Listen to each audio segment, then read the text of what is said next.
Isn't that beautiful? I mean, Jagjit Singh's voice, obviously, but the lyrics, the words. Anandamayi, Chaitanyamayi, Satyamayi, Parame.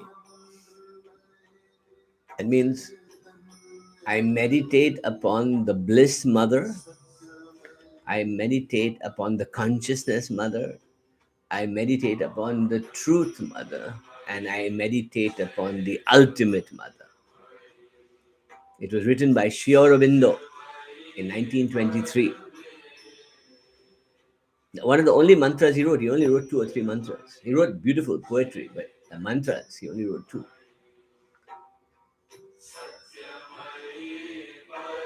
Such a beautiful version. It opens your heart up completely. It's so peaceful. Sadhana should be peaceful, no? Meditation should be peaceful. Should give you tranquility. If it doesn't give you tranquility, then it's not the right thing for you. Find some other way. Greetings to everybody. Let me see. Oh my God, there's so many people here already. Can you all hear me? Hello?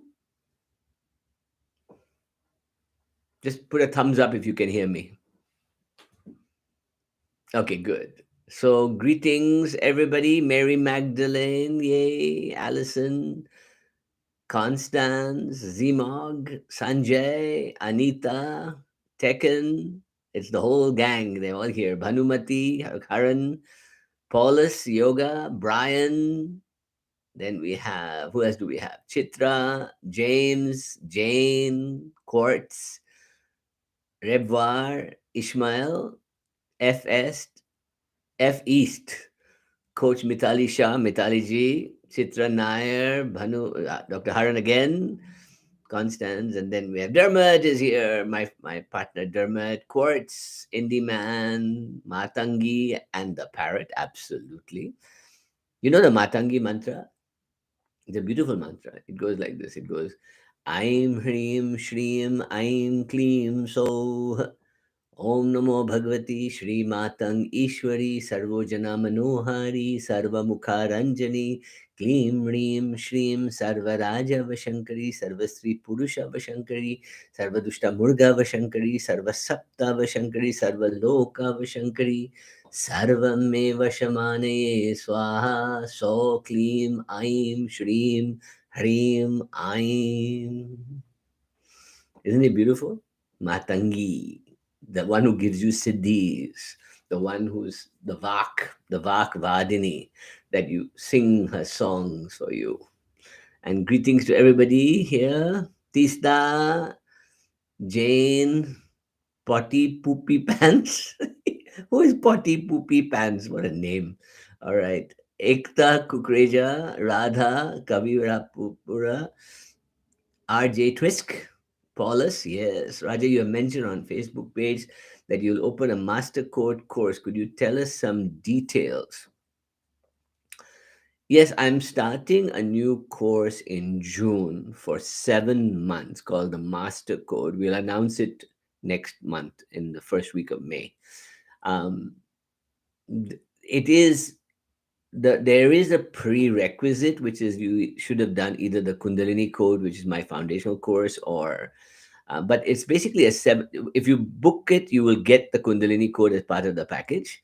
And basically, it's 7 months of intense training where I will not only help you awaken Kundalini and open your third eye, but we'll learn how to master prana, kriyas, mantra, meru, Turiya. We'll go into each one each month, and I will teach 2 or 3 classes a month, and then adepts of my academy will also teach, and we'll do deep work and initiation. And so if you want to do it, The program will be announced shortly. I'll let you know here so that you can all get involved and if you want to do it. It's a 7 month solid training, but you have to want to do it. It's not easy and it's going to require a commitment from you to use it in your life, to try and do it in your life, right? Yes. Okay. Dr. M, welcome. Kat McKenzie, welcome. Barka Batra, welcome.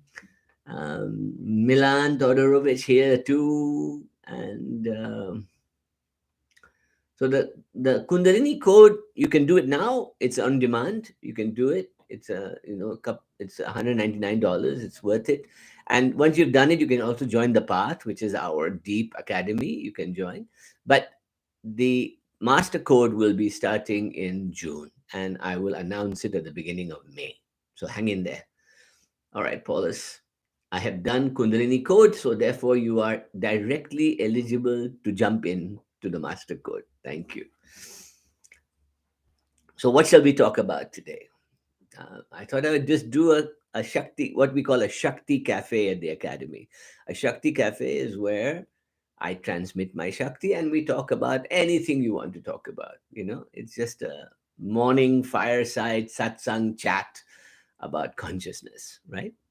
And last weekend was Earth Day. So the Beej mantra for the Mother Earth, which is Bhu Devi, which is another name for Lakshmi, or her other names are Bhuvaneshwari, the Mother Earth of the seven heavens above and the seven heavens below, is of the Bhupura, of the earth plane, is she's Bhudevi. And we in Sri Vidya worship her as Varahi, which is the sow faced goddess.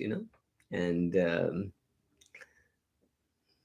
yes, so the if you join the master code, the Kundalini code will be included, and we obviously suggested you do it before you start the classes on live. And the master code classes will be live. It'll be every Wednesday at I think 9 a.m. Pacific or 10 a.m. Pacific. We'll figure it out, right? And so this Earth Day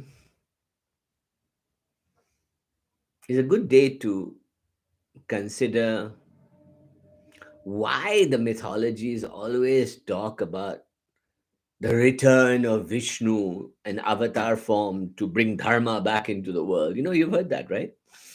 This idea that we become adharmic, we lose our connection to the natural laws of the universe. And when we lose our connection, a correction must occur. So if anybody looking at our earth right now would say we're going through a correction, wouldn't you? We're going through a correction of environmental degrees, forest fires and hurricanes and storms and flooding and ice cap melting and extreme heat and drought and all kinds of chaos right now, right? Climate change. And by 2032, it's predicted that we're going to tip over the 1.5-degree mark, and we're not correcting ourselves.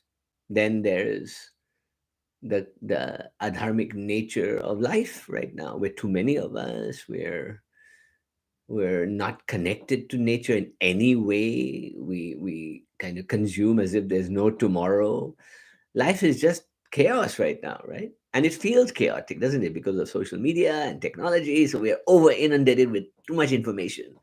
So we kind of lose our way a little bit. So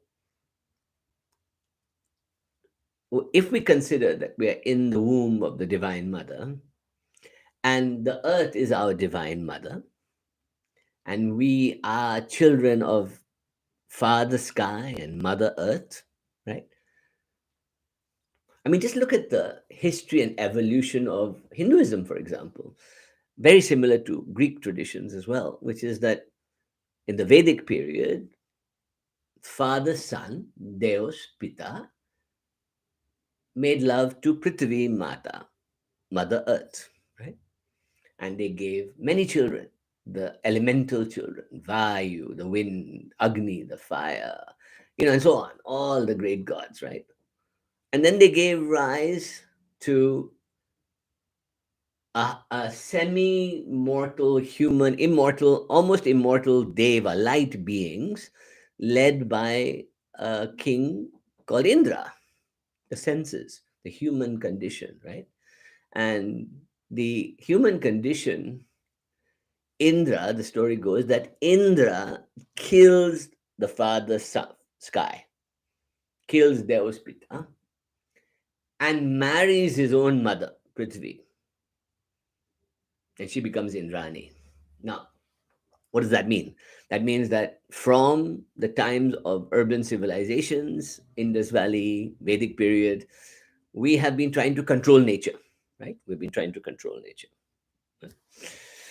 And so mankind settles down, wants to do agriculture, wants to do all these kind of things on long rivers of India and along rivers all over the world, Mesopotamia, Egypt, everywhere. The same civilizations start to occur. And we want to control nature, right? So we invent gods that help us control nature, Indra. Um, and all the elemental gods come under their power. And we also begin to see a birth of astronomy. So, for example, the writers of the Rig Veda, or the Vedas, are considered to be the Sapta Rishi, right? The seven rishis, right? And the seven rishis are the stellar system, the star system, the Big Dipper, the Great Plow. So if you look in the skies, you'll see the Great Plow. The seven stars make up the Great Dipper, and the seven stars are called the Sapta Rishi. They transmitted their energy into the earth and became the rishis that gave us the Vedas, the Rig Veda. And in that same period, we see representations of the seven mothers, matrikas, and they are from the star system called Pleiades, Pleiades, Pleiades.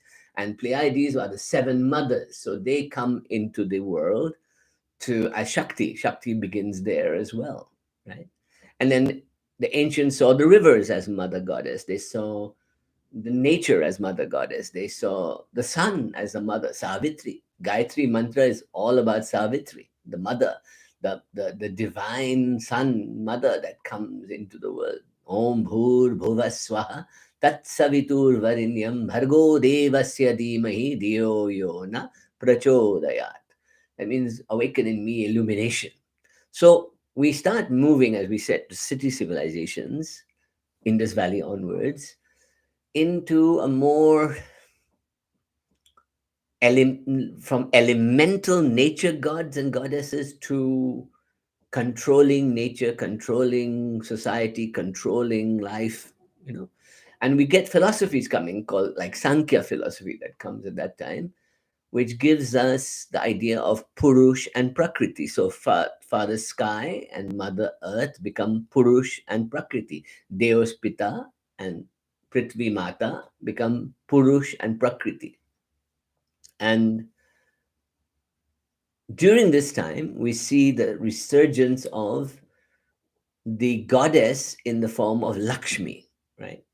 And Lakshmi is considered to be Indrani, was Indrani who was suppressed and controlled by Indra, right? So when the period of Indra finished and the dominant king to city states and became more specialized, we see that Indra had to be destroyed also.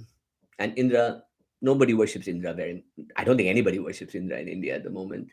And Indra became a kind of secondary god, and Lakshmi leaves him. Indrani runs away from him, hides in the cosmic ocean, and then in the Samudra Manthan, she comes back down and stirs the cosmic sea, and the Devas and the Asuras do it, and they bring her back into the world to bring Amrit back into the world, right? Immortality. So the knowledge of immortality goes from elemental gods to and fire and worship to psychic gods of Indra and city states and astronomy and gods of astronomy to internal gods, right? So the internal gods, the churning of the asuras and the devas, the Lakshmi coming and opening in your heart, the Bhudevi, the Mother Earth coming up through like a lotus coming up through your spinal cord, Kundalini, all these concepts begin to emerge, right? And that time we see the emergence of the Upanishads in the Vedic period, Then in the post-Vedic period, then we see the emergence of Buddhism and Jainism during that time, around 500-600 BC. And mankind goes internal in India, psychological, internal awakening of divine, right? That you can, through meditation, become the fire, become the elements, become all the things out there, right? And so when that happens, something very interesting happens.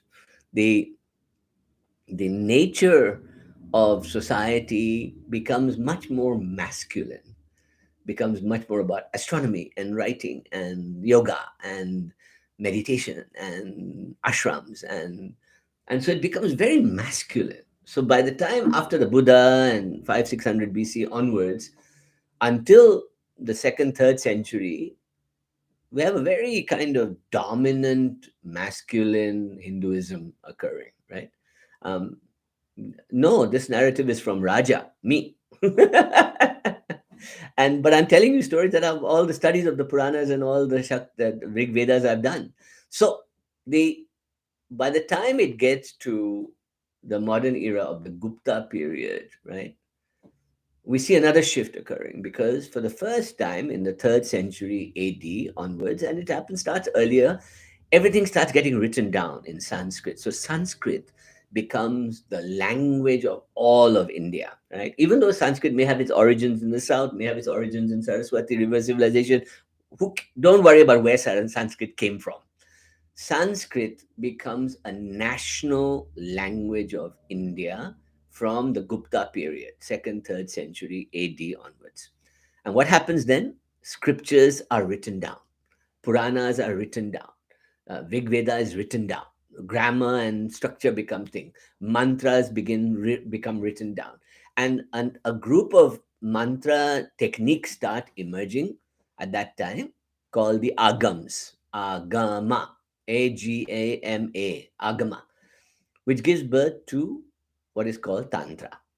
Tantra is the chanting of mantra with the use of sacred geometries, yantra, and internal breathing pranayama to achieve heightened states of consciousness on yours by yourself. So we have now gone from elemental gods of nature to city gods to psychic gods to internal meditation to the Buddha period. And then now we go to a vast internal cosmology, Kundalini, Tantra, Shiva, Shakti, all these new beautiful ideas start blossoming in India. Even though Shiva Shakti has been there for thousands of years in the shamanic traditions, it becomes a narrative called the Tantras. And we get two main schools of Tantra, the Shaivism Tantra and or Shakti Tantra, and the Vaishnav Tantra, Vishnu Tantras. And so from then onwards, from second century till about the 8th, ninth century, this is stirring all over India. And then 8th, ninth century, it explodes into a creative renaissance. And we get teachers like Matsendranath, we get teachers like Shankaracharya, we get teachers like Gorakshanath, we get teachers like Abhinav Gupta, we get teachers all over, Padma Sambhava in Tibet and Bhutan. We get the Siddha masters of Bengal, the Siddhar masters of South India. Suddenly it just flowers into a yoga, of fantastic yoga, right? And so we went from the city period was called the Purana period, right? So you get the Mahabharata and all that. That's earlier on. Then you get the kind of yoga period of Buddhism and Jainism and Upanishads and all that. Then you get this period of agams and tantra that comes, right? And the flowering of the tantric period is from 8th to 12th century, right? And between the 8th and 12th century, if you went across North India, South India, you would see Vishnu Shakti temples. You'd go to travel to Bali and Indonesia. You'd see it traveled over there with the Pallava kings. Everywhere became this fantastic flowering of tantric Hinduism. Gods and goddesses, Vishnu, Shiva, Shakti, different forms of Shakti, the children of Shakti and Shiva, the Ganesh and Kartik and Murugan and all these cults all over India. It's like fantastic period between 8th and 12th century. And then, of course, 12th century, the great Islamic invasions begin into India, right? First of all, they destroy Kashmir. So Kashmir, which was a center of study of Buddhism and Hinduism, gets crushed first. And the Tantric Hinduism gets pushed and moves to Nepal, Bengal, Orissa, up there, uh, Tibet, Bhutan, up there, and down to Tamil Nadu, Kerala, Karnataka, Andhra Pradesh. These places keep the tantric traditions going. In the south, it becomes much more templeized. So Shaktiism becomes temple, big priest class occur. It goes much more priesthood in the south. In the north, it remains ashrams and teachers and tantric gurus become in the northeast, Himalayan and all that. You get this fantastic guru period. So 14th, 15th century, you get gurus everywhere. Chaitanya Mahaprabhu, you get all the great gurus start emerging, right? And great writings start coming out about Kundalini called the Chakra Nirupana, beautiful book, which was translated by Arthur Avalon. And you get this fantastic Renaissance, which integrates Sufism, Hinduism, you get the Baul tradition. There's this kind of eclectic mix going on between esoteric Islam, Tantra, Hinduism start mixing. On the western side you get Sikhism, you get, which is an amalgamation of Kabir and Sufism and Hinduism mixed together.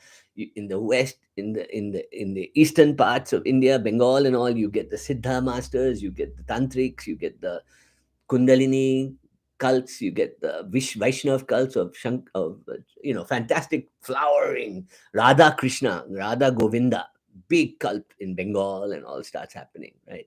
And the so then what happens is that we get to the sacred feminine goes away from nature and earth and mother into the balancing of Shiva and Shakti, Radha Krishna in me, my heart, right? Bhakti becomes very big, Bhakti tradition across India. So you see the flowering of fantastic Bhakti in India, Mirabai, Tulsidas, Kabir, all these great teachers, Guru Nanak, Chaitanya Mahaprabhu, all over India. And by the time the British come, the India yoga has also become esoteric. The Nath Sampradaya take yoga and Hatha yoga and practices of the Kaula tradition into Nepal, all over North India. So the Nath Sampradaya becomes very big. Nath gave us Hatha yoga, the famous yoga that we know in the world. Today, the Naths are known because the chief minister of UP is a Nath. Babaji was called a Nath. So Naths are very strong yogic cult, right? And but Shaktiism flowers in the south with Lalita Tripura Sundari and those teachings, in the north with Durga and Chandi and Kali flowering, and continues with Kundalini. And so you see, and in the Himalayan mountains, you get the Chandi and Sherawali and Durga cults, beautiful, all over Parvati cults, all over the north. So the Shakti continues to thrive. But the Mother Earth concept, no, not so much, you know. And so we come to the modern time when we are destroying our nature, when we're destroying our world. Mankind has completely lost control. We're over consuming. And by 2032, we're at the tipping point. We're going to be too warm a planet to sustain life easily. We're over consuming. We're creating too much carbon dioxide. We're really screwed right now. So we got to shift. We got to have a radical intervention. And so the mother comes again. And what does she do? You think that these flowering of things around the world happen just by accident. They don't. That is the mother's intervention, Shakti intervention. So I'll give you the examples of the interventions that are occurring right now. COVID, number one, Kali. They to wake us up and say, stop. What is life about? What are you going to do? Then number two, The amount of millions of people doing yoga and tai chi and qigong around the world, that means everybody's trying to internally balance and become steady, right? Millions doing yoga now, right? Hatha yoga at least. Then we have the psychedelic boom. People are taking magic mushrooms and DMT and ayahuasca. Why? Because they want to connect back to the source, to mother, to a mother earth, to the internal consciousness. So we're in a kind of psychedelic Shakti age now where the mother is trying to communicate with us and say, heal the planet, heal yourself, heal the world. I'll still give you all the abundance you want. I'll still give you everything, but change your ways, my children. Otherwise, I'm going to shake the dog and throw you all off the effing planet.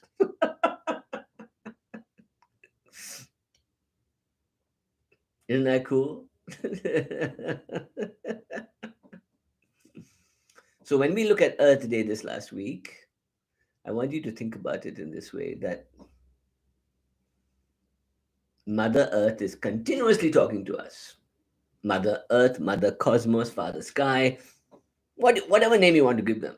Allah, Yahweh, Shiva, Sada Shiva, Brahman, who cares? That's Father Sky. Mother Earth, Ma Durga, Ma Shakti, Ma Kali, Ma Lalita Tripura Sundari, I don't care what you call her. She's mother, the mother of this earth, the mother of this dimension. And we don't want to dance in harmony with Father Sky and Mother Earth. So we need to learn to dance in harmony, right? So what I want you all to do is to take this into heart right now, is that I want you all to become radical mystics, warriors, Veeras for Father Sky and Mother Earth to find Shiva Shakti, to find balance again. Wouldn't that be nice? If we could find, the whole world could find balance. So if that means that everybody should take psilocybin or magic mushrooms just to shift their consciousness, or learn yoga, or do deep breathing, or take up other practices or spiritual things, fine. Push everybody, push, and become ambassadors for this radical mysticism, to say, forget everything you thought about in terms of religion. Forget everything you thought. How do we bring Father Earth and Father Sky and Mother Earth in harmony again? And then the whole earth can be in harmony. We can be one species in harmony with the earth, and then we can thrive. And abundance is guaranteed. So what is wrong with a clean air world, and a less populated world, and a gentler way of cooking food and eating agricultural world, and a world of clean water and no poverty? What is wrong with that? We should have that. Why don't we have that? Why is there so much discrepancy? Why is there so much kind of separation of rich and poor, male and female, gender and gender? What the fuck, man? No, we shouldn't do that, right? So that's my message for Earth Day, is become a radical mystic and act in the world in some wonderful way today. So that's my satsang part done, right? So I am happy to take questions. Please ask your questions. So Danish says, if I start a self-guided Kundalini code, will I have enough time to finish it in your 7-month course? I remember it starting soon. Yes, you can. If you promise to, just do it, start doing it, because even when the master code starts, you can continue with the Kundalini code learning. We're going to progress steadily into deeper and deeper and deeper dives. So the whole principle is that whatever the 7 principles, the main 5 keys you're going to learn in the Kundalini code, or in awakening your Kundalini, or opening your third eye with the shift network, but the Kundalini code is the easiest one to do. Those keys will become the foundation upon which we go deeper into the master code. So that's the principle there, right? Greetings, Shoma from Trinidad. Thank you. It's a beautiful message. And learning is good.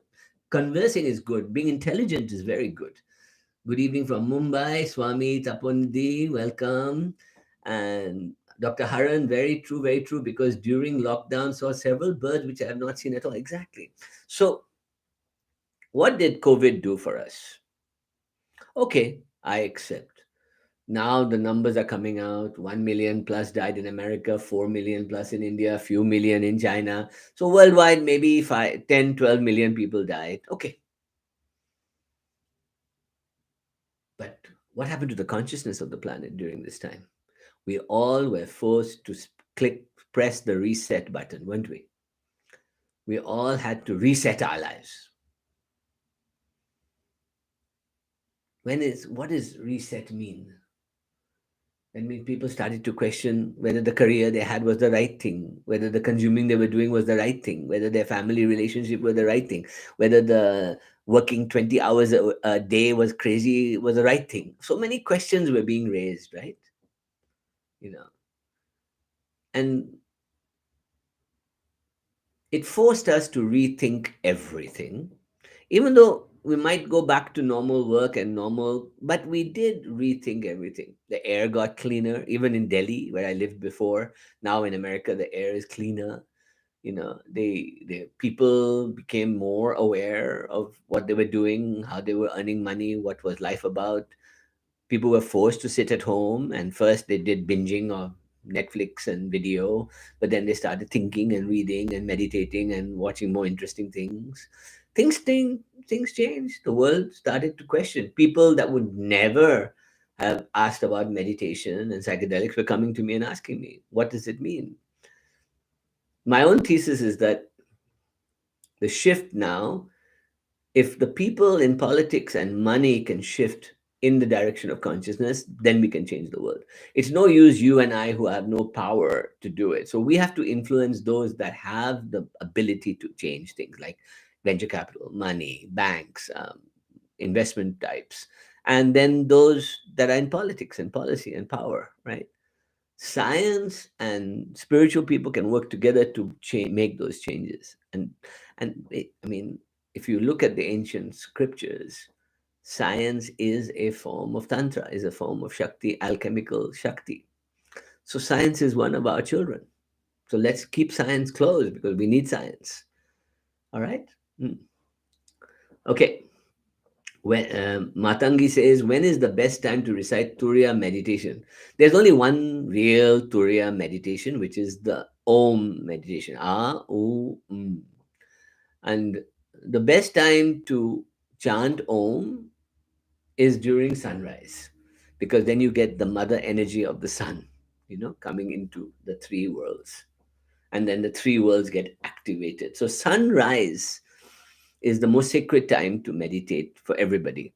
There are other sacred times like 3:30 in the morning when the yoginis are around, and the Vaishnavas believe that that is the time to tap into the Krishna consciousness. There's midnight for Varahi and for Rudra and Shiva at night, midnight, all night, that kind of thing for Shiva. So you can tap into different powers by this energy. But the Turiya meditation ideal is to chant Om and to see sunrise and worship the sun and experience that. That will trigger the whole day into a beautiful consciousness, right? Okay. Coach Mitali says, amazing vision. I am in sync. I am contributing towards creating balance and harmony between Father Sky and Mother Earth. How nice. You have now joined the army. We're a Veera army, fixing the world. Akashic Record says, I joined your Kundalini code, enjoying it. I just wanted to know my FB page request is still in pending status. Can you please help? Okay, Dermot, we should just look at that. And what Akashic Records, just let Dermot know your name so we can just make sure you're approved. Okay. Shrikant Jagtap says that third eye course is too costly in USD. I'm sorry, we have a lot of costs to do this. It's not don't do the third eye course. Apply, come and do the master code that's coming, and when you do the master code you can apply for a scholarship, but then you still have to pay a monthly fee because we've got so many costs to cover, right? Especially with the digital world we're doing, right? Swami Taponidhi says, can group chanting of specific Devi mantras help change the mindset of those in power? That is the core vibrational belief of the Tantric, is that if I vibrate alone, I can change many things. If I vibrate together, I can change the world. And so, yes, there is an argument, a valid argument for using Shakti mantra to achieve vibrational frequencies to alter the frequencies of the world. Yes, I agree with you, Swamiji. Matangi says, Rajaji, your words are precious to me. Love. Thank you, Matangi. And Jagtap says, thank you. That's it. Nobody has any more questions, so we're done for today. Goodbye. No, no, if you want to ask more questions, please do. All right. What's really nice is that we got 54 people here, and I'm very happy to see you all. And this Earth Day, this time, this period, just allow yourself to tap into the magic of this moment. No matter how chaotic the world seems or how painful it seems, your awakening, your enlightenment will help the world, no doubt about it. Okay, so have faith, have courage. And who's somebody says, Chitra Nair says, what is the role of visualization in affecting change? There was a wonderful teacher in America, um, called Neville Goddard, in the 1920s in New York. And he was the father of what later became the law of attraction and the secret and things like that. And the whole thesis was that the entire universe is a creation of mind, our mind, the universal mind, the mind, right? So whatever we imagine becomes our reality. That means if I wake up in the morning and I imagine I am a victim and I'm oppressed and I'm unemployable and I'm not lovable and nobody loves me, then that's what's going to become my reality. If I wake up in the morning and I say that I am grateful and today I will look at everything positively and change my wave patterns, then the day changes, right? That's why we do mantra. That's why we do kriyas. That's why we do laya. Because we want to get rid of the asuric, tamasic thinking that's going on, right? So if I can visualize, let me give you an algorithm that will help you understand this. If I can visualize an outcome, a good day, a healthy body, money, career, abundance, peace, tranquility, then if I can then raise my prana, my energy, right? As Raja Yoga says, raise your prana, distribute the prana carefully in the body through your kriyas and your breathing, your pranayama, advanced pranayama.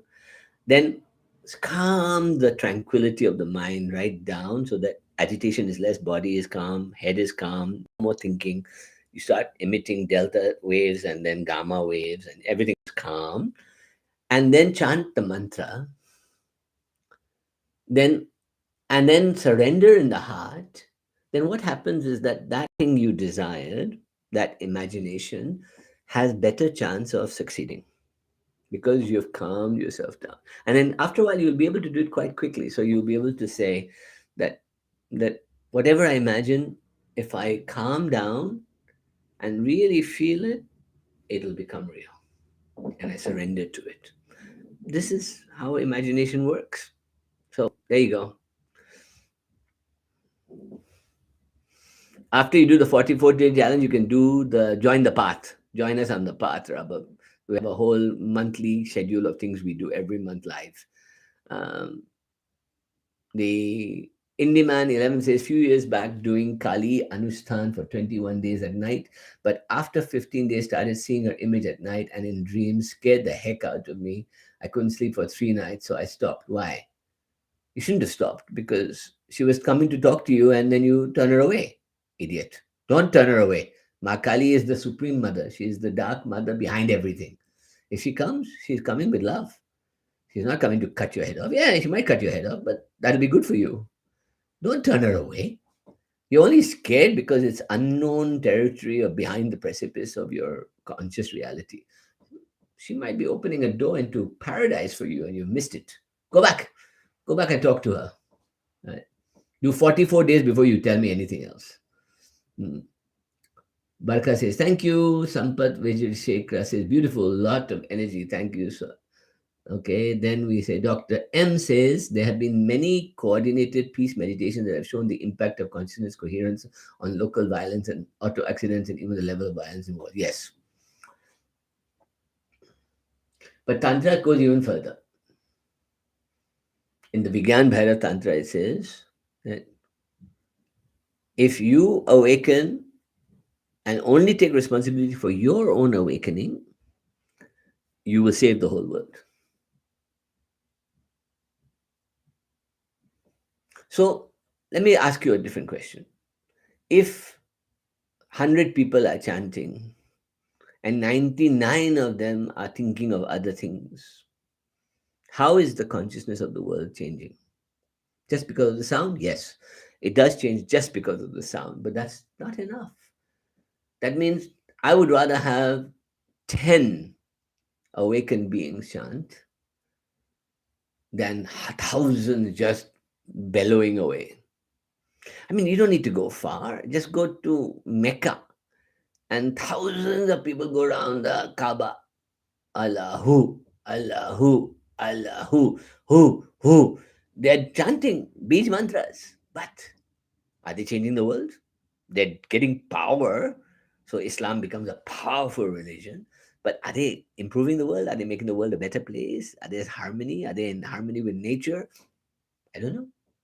So, to me, I'd rather sit with one Sufi mystic and chant with him or her than thousands of people chanting in the world trying to fix things who have no desire for peace and tranquility in their hearts. Hmm. Rabab says, what to do after Kundalini 4049? Should I do the advanced Kundalini course? No. Come and join the path or the master code that's coming in May. So stay tuned, we'll give you the details. Right.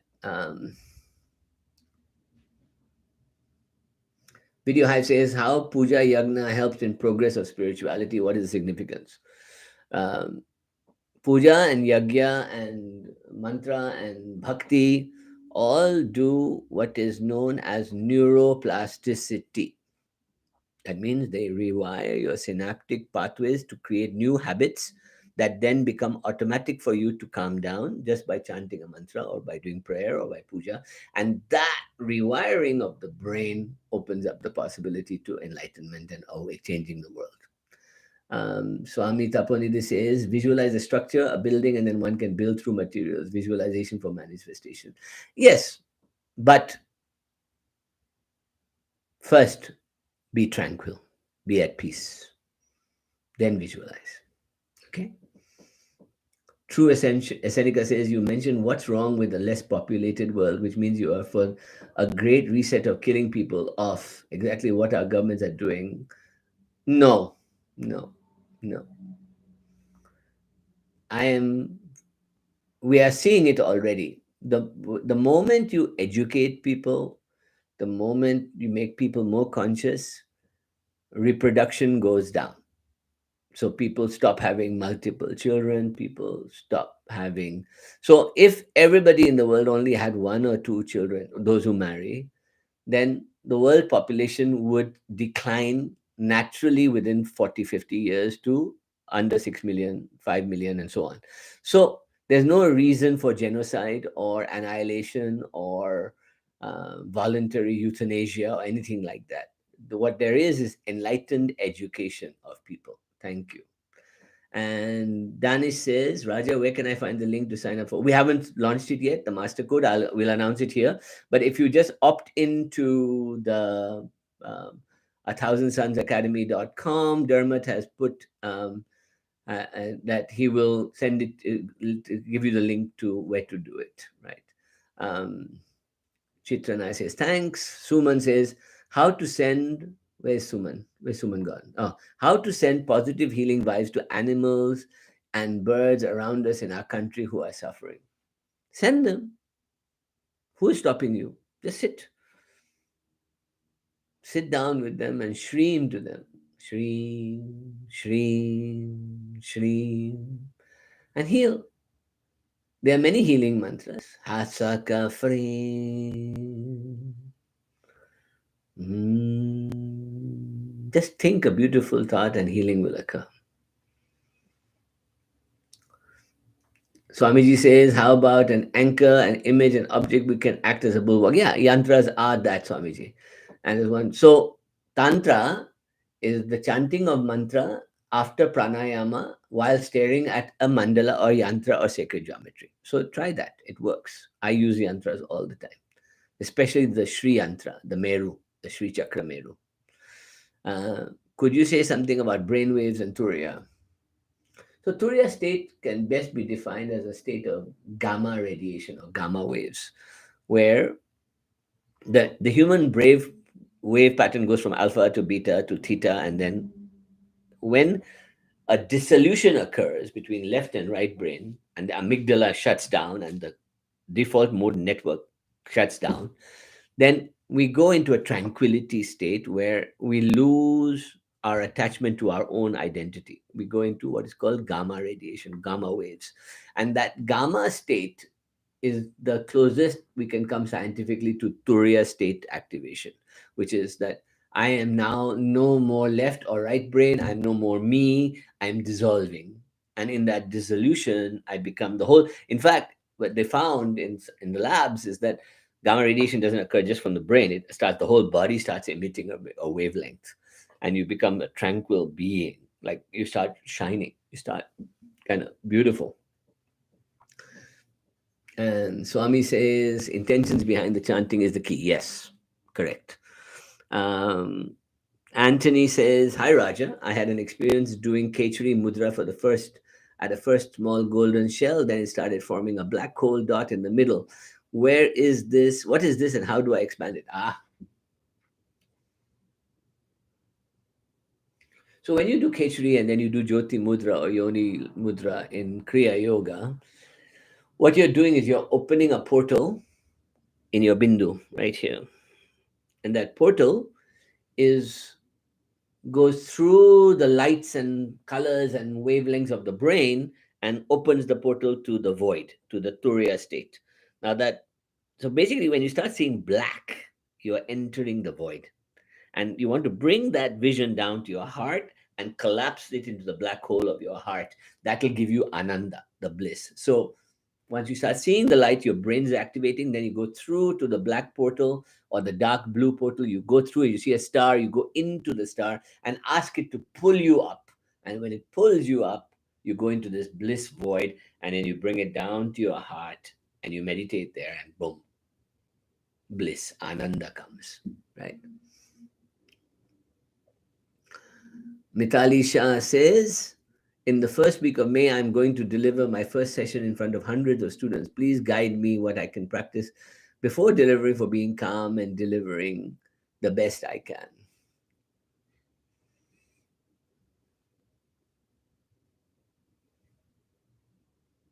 I think that just allowing yourself to know that you know your stuff, and then going in, before going onto the stage, go into some calm, deep HRV, deep breathing relaxation, and calm yourself down. And when you go out there, don't imagine you got hundreds of people there. Pick 4 or 5 people, one in each area, and look at them and pretend as if you are talking just to them, and let them be your conversation. So don't think hundreds of people. Don't, just look at 1 or 2 people, and then slowly, slowly, you will begin to calm and communicate with the whole lot. Because if you're speaking over there and there's one person, then there's one over there and one in the middle, everybody feels you're talking to them. And that's the beautiful thing about pinpointed. And also, when you walk in, take a deep breath and always start a presentation with a story narrative of some kind. Like, this is a hypnotherapy technique. Use words like imagine, or I want you to visualize, or how I want you to take a deep breath. Everybody should go into the same wavelength as you, and then you do your presentation. All right? That's a very good way of doing it. Um,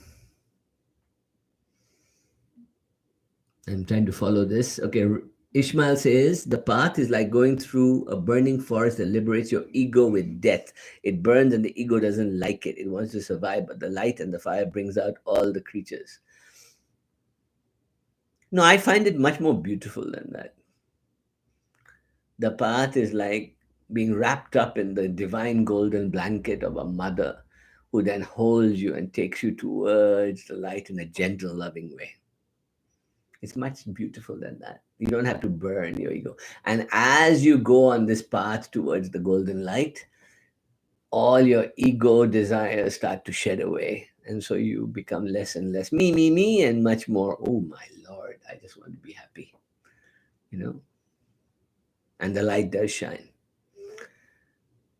April says, yes, the light shines. And Constance says, the first six chakras are connected with Nadi, Shushumna, Ida, Pingala. Is there an idea of how third eye and Sahasrara are connected? In fact, that whole idea of the wiring ending at the Agya chakra is the key of all spiritual understanding. That's why we don't say Sat chakra, we say Shat chakra japa. That means six chakras. We as human beings can only activate and control our six padmas. The seventh one is out of our control, and it's grace. That means I come to a point and then somebody has to reach down and pick me up and pull me up. So that's when you consider that the grace is Shiva and Shakti on 2 feet on your thing, or the Guru's feet on your thing, and you imagine the 2 feet on your Padma of thousand lotus, and you look up and you say, Mother, please take me up to the other side. Ka e ilarim, hasaka halarim, sakalarim. That's it. Keep praying, and she'll pull you up.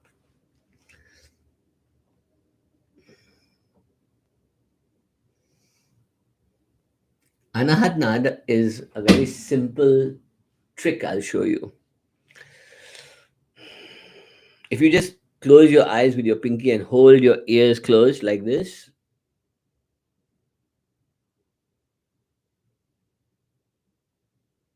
listen for a little bit and keep pushing the ear until you hear sounds, and keep looking up at your third eye.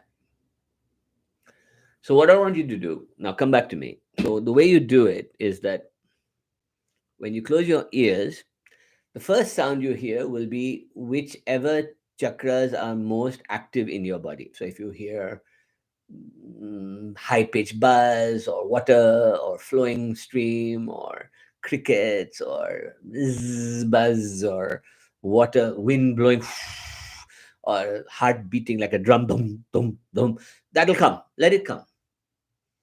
Then you keep listening, and then after a while the sound will begin to transmute, and it'll start to move towards a kind of gurgling water or waterfall, like, the beautiful waterfall.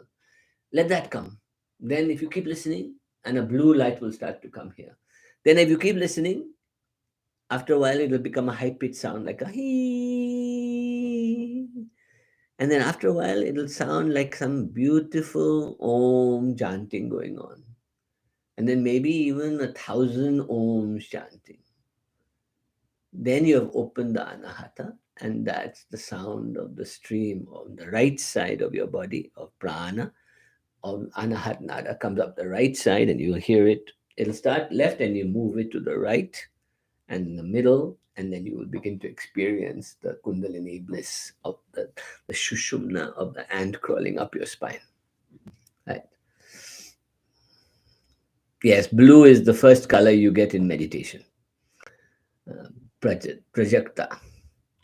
Raja's teaching provide context and perspective to my experiences, soothing confirmation in the knowledge that I am an awakening child in a beautiful place. Thank you, Zimog. Anthony, thank you, Raja. So when I go into the void, I am looking up through my third eye. So do I redirect my gaze to the heart, or do I keep gazing up and just feel the heart chakra? Yes, you feel it. You can gaze down. After all, it's irrelevant where you're gazing, but that first gazing in Sambhavi Mudra, either with eyes half open or eyes closed, up into that third eye, that sees that dome of light and the light beam coming in, is important. And then after that, it'll just become feelings. And then Madhyama occurs and the heart opens. Right. All right, guys, that's it for today. Thank you very much for coming, everybody. And I hope you had a good satsang with me. Infinite 369 says ayahuasca can help you open your third eye. Yes, it is. DMT is a visual hallucinogen. It opens the occipital lobe, the cortex, and the pineal gland. Right. Namaste, Rajaji. Thank you so much for your valuable. Thank you, everybody, and have a wonderful week ahead. And I will see you next week. And if you want to come deeper, come and join one of our programs and come and study with us. God bless and happy week ahead. Bye bye.